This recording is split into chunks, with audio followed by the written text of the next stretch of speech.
They say every day is for the thief, one day for the owner of the house. But ICPC, the Anti-Corruption Commission, has reversed the role.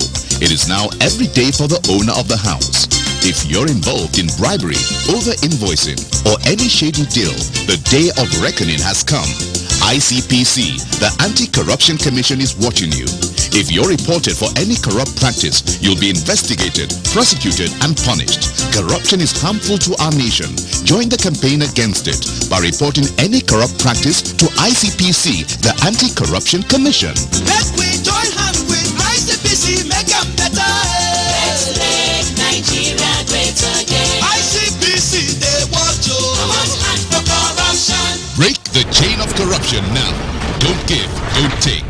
This message is brought to you by ICPC, the Anti-Corruption Commission. Hello, good evening, and welcome to yet another exciting edition of Corruption Must Go, ICPC's weekly television program. I'm your host, Hawa Garba. Today on the program, we shall be looking at the federal government's whistleblower policy, its intention, impact, abuse, and way forward. Also on our menu, we shall bring you an update on anti-corruption stories, drama, ethics, values, and more. First, let us join Ruth Awodi for anti-corruption stories.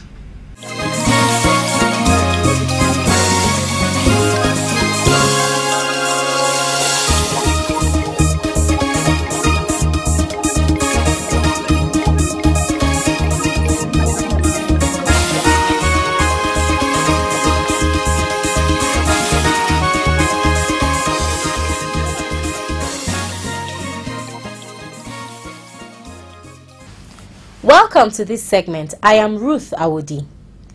The former governor of Plateau State and serving senator, Mr. Jonah David Jang, has now reported to ICPC for questioning.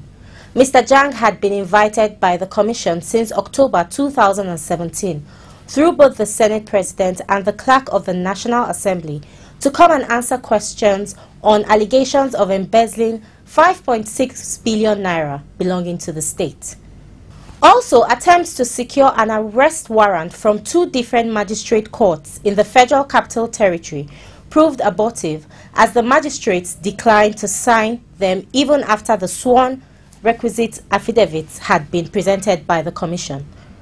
Against this backdrop, ICPC, in a news release to the media, had threatened to declare the former governor wanted for failing to report to the Commission after the invitations. Having concluded interactions with the senator, ICPC is still conducting investigations on other strands of the matter. ICPC has successfully completed a study of the systems, processes, and procedures of National Power Training Institute, NAPTIN, to help the organization plug loopholes that allow corruption to thrive. During a ceremony where the report of the study was presented to the management of the institute at the Commission's headquarters in Abuja, the acting chairman of ICPC, Dr. Usman Musa Abubakar, who was represented by the head of administration, Mr. G.N. Bako, said that the purpose of the review was preventive as contained in the enabling law of the Commission. He therefore advised the Institute to work with ICPC to ensure that all recommendations in the report were implemented to the letter in order to address some of the observed weaknesses in the accounting and administrative processes. So I want to particularly thank NAPTIN for submitting themselves to this exercise. The exercise we carry out is in compliance with our own mandate, which somehow gives us an oversight function to subject agencies of government to these exercises as a way of preventing corruption.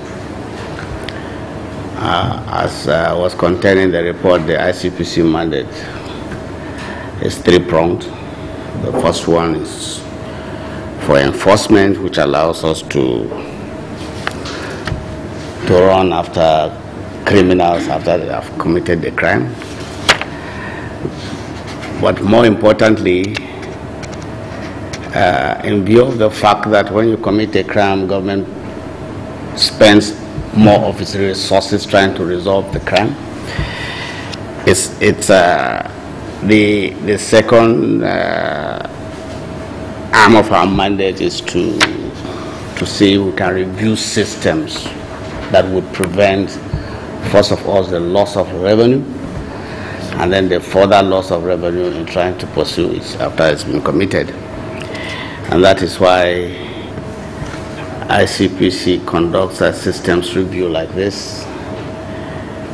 The aim being that when the agencies have addressed the issues that have been raised, corruption would have been eliminated, and completely government resources are then applied for the delivery of government services and the dividends of our democracy. In his reaction, the Acting Director General of NAPTIN, Alhaji Ahmed Bolaji Nagode, expressed his appreciation to the Commission for guiding the Institute on the path of integrity. He said that the exercise had helped the Institute to become more aware of anti-corruption legislations and the weaknesses in its systems and processes, while adding that the Institute had already begun to take measures to address some of the perceived lapses. My team, we feel highly honored and privileged to be in your midst this morning. I must say that we're really happy.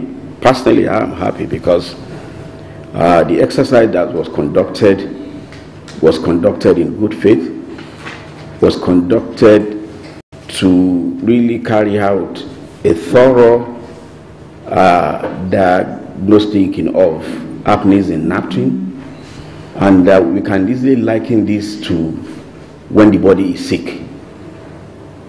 That's why I say I'm happy. The best thing for you is to seek advice, to seek help, to go to the doctor. Because if you are thoroughly examined, you know where the problems are and you can really have access to treatment.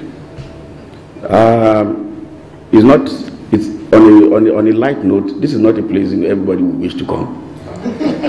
But at the same time, we come in here this morning on the preventive mission. It's more or less like something we would even always want to come.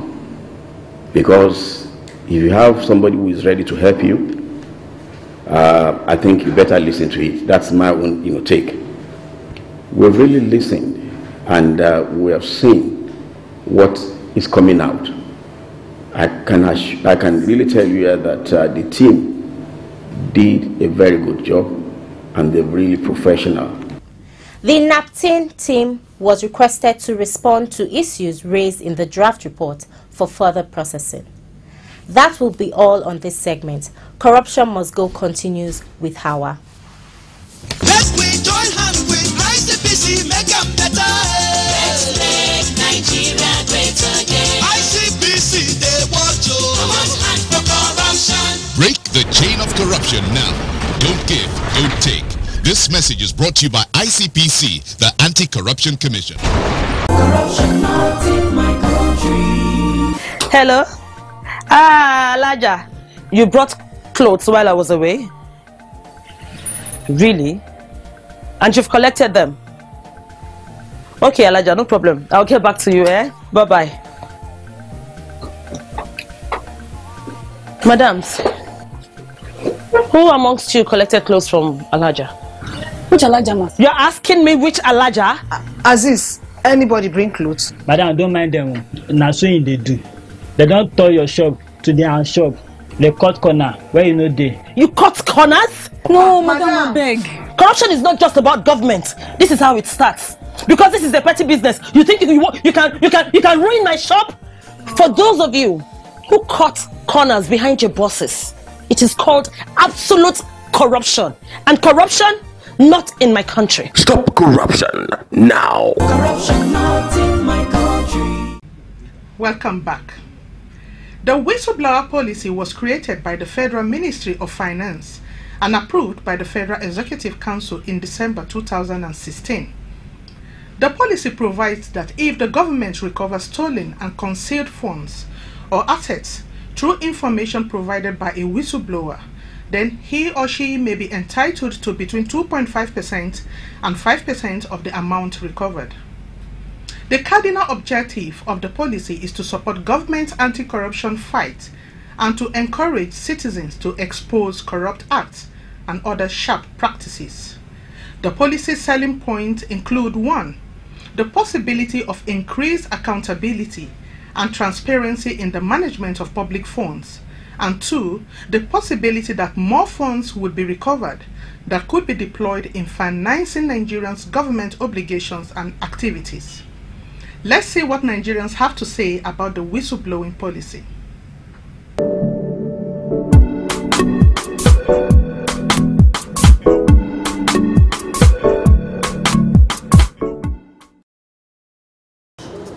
The whistleblower policy, I think, is a policy that has to do with when you see people stashing away money, keeping money illegally, then when you report that to the government, some percentage, like 2 to 5% of the money will be given to you. That's what I understand by whistleblowing. Okay, but do you think the government has made any progress on that? Yes, because some cases have been reported. A lot of money stashed here and there. I think airports, one time in Kaduna, there was some money seen there, some in tanks and all that. I don't have the full details right. But the truth is that it's working to me. People are beginning to be very careful. They are very careful about illegal money, keeping illegal money and all that. There's this picture on the head that you have to be very careful when it comes to illegal dealings now. People are running away from it. To me, it's working. It's a very good one. Okay, what is it? Do you have any piece of advice? Well, the only advice I have is that concerning the whistleblowing thing, people should be very careful. The issues should be investigated very well so that some persons will not use it against others.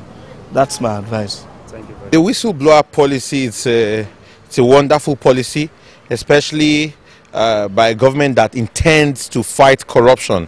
The idea is to get persons who are aware of looted or hidden funds to raise an alarm or notify the ICPC or EFCC or the police so that such persons can get apprehended and such money is recovered. It's a wonderful idea, if you ask me. So how?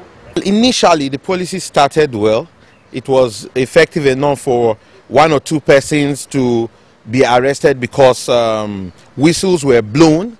They were followed up and they made arrests, saw a lot of money, recovered a lot of money. But the problem there is when these monies are recovered, yes, they claim that it's returned to the government accounts. We don't know how these monies are used.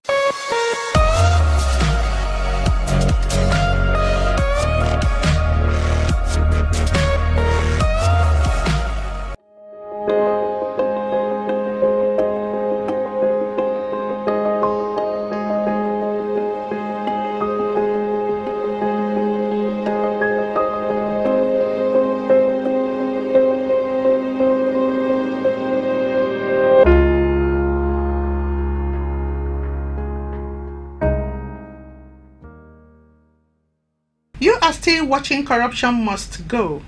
The federal government had disclosed that a total number of 2,251 cases of fraud and illicit transactions were under investigation through its whistleblower policy.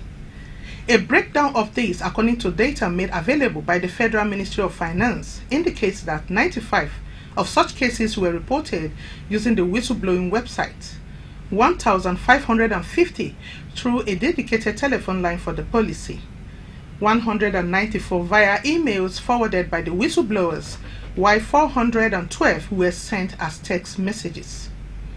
There is no gainsaying the fact that since it came into effect, the whistleblower policy has made a significant impact in the anti-corruption fight. The Ministry of Finance again recently revealed that the policy has netted for the government approximately 9.12 billion naira cumulatively. It is hoped that institutionalizing the whistleblower policy can make people in positions of public trust to be accountable.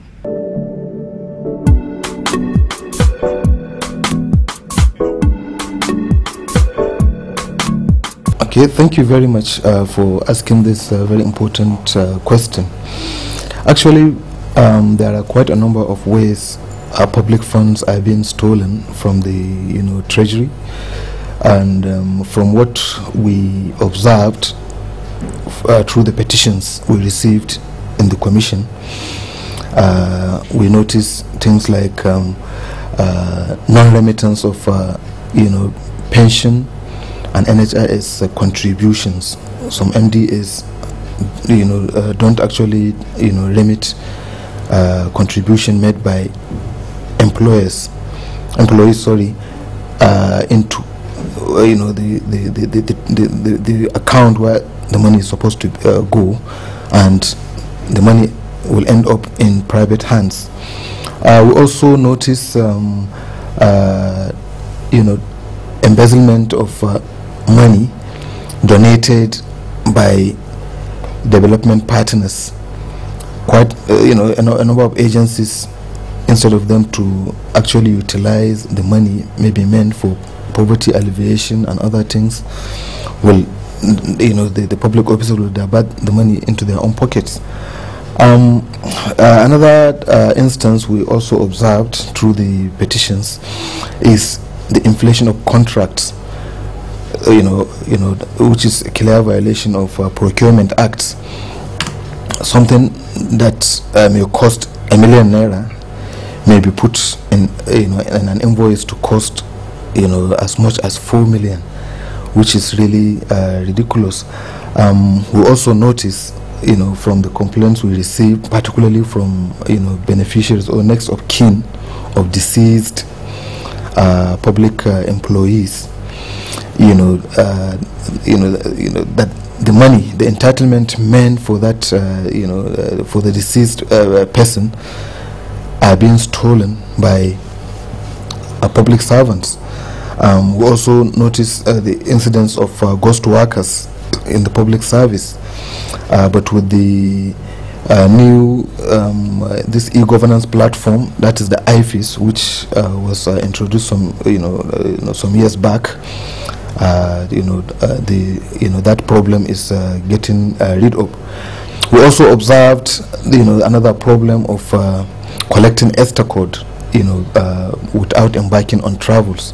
People who are supposed to go for conferences, seminars, workshops will end up not going, and at the end of the day they will not even remit back the money to the public treasury.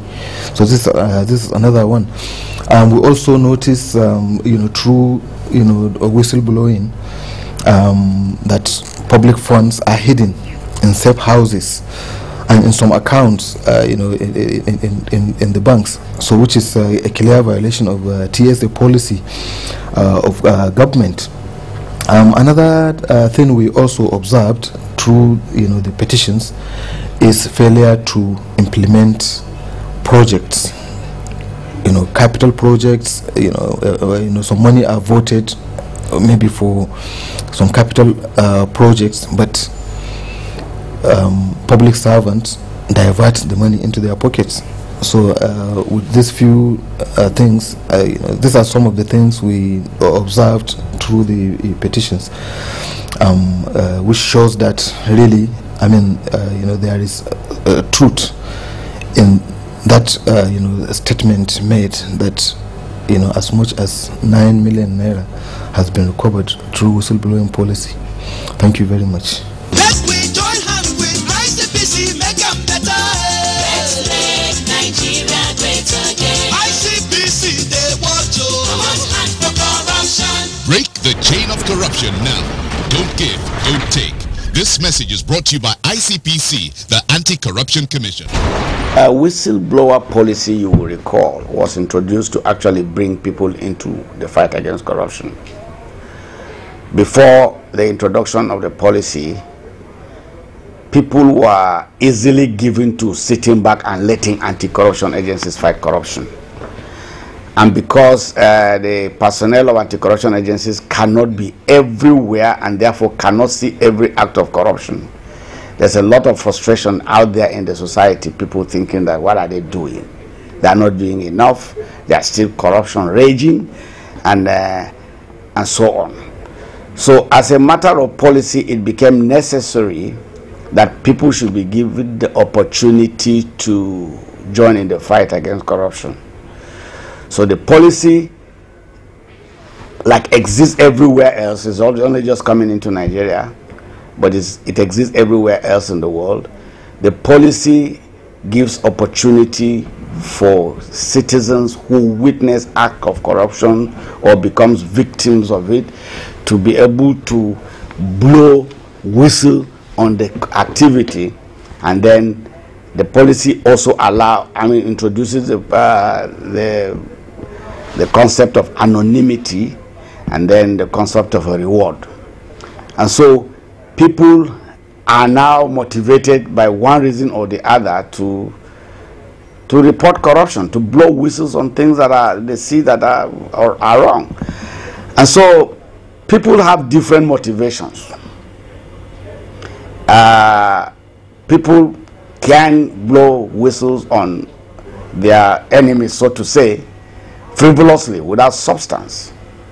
Just out of sheer malice, you will know that there is no evidence to what I am blowing a whistle on. People are driven by the need now to gain a reward that is offered for blowing of whistle, that they have become negligent and reckless, and they do not abreast themselves of the true fact of what they are observing, and they simply rush to go and blow a whistle, and hoping that if it turns out to be true, they get a huge reward. And so these are some of the ways that people can abuse the whistleblowing policy. So if the commission finds out that the information given is false or misleading, what action will it take? Well, the whistleblowing policy is only new. Every law that exists, that is a criminal law, requires that people report crime. And when you report the crime, practically you are blowing a whistle on a crime, whether it's by way of petition or whatever. Okay? Now, if you made an allegation against someone and it turns out to be frivolous, the law, of course, there are options that can be carried through. If you brought an allegation, you blew a whistle on a corruption case, and it turns out to be frivolous, the commission treats you according to what the law says, and in fact is liable to the highest sentence provided under the ICPC law, which is 10 years imprisonment.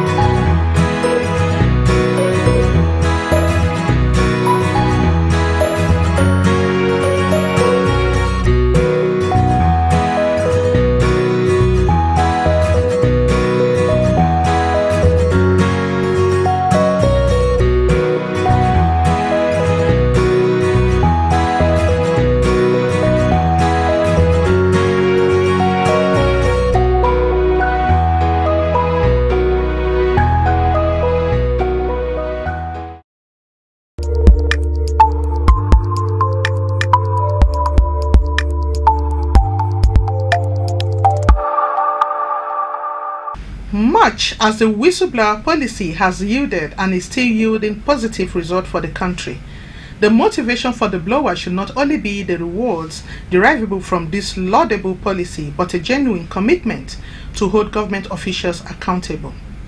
The more accountable the government becomes, the higher will be Nigerians' ranking on the indicators of openness and ease of doing business, which will ultimately attract more foreign investors and in turn ensure a better life for the citizen. That's our package for today. See you again next week. Bye for now.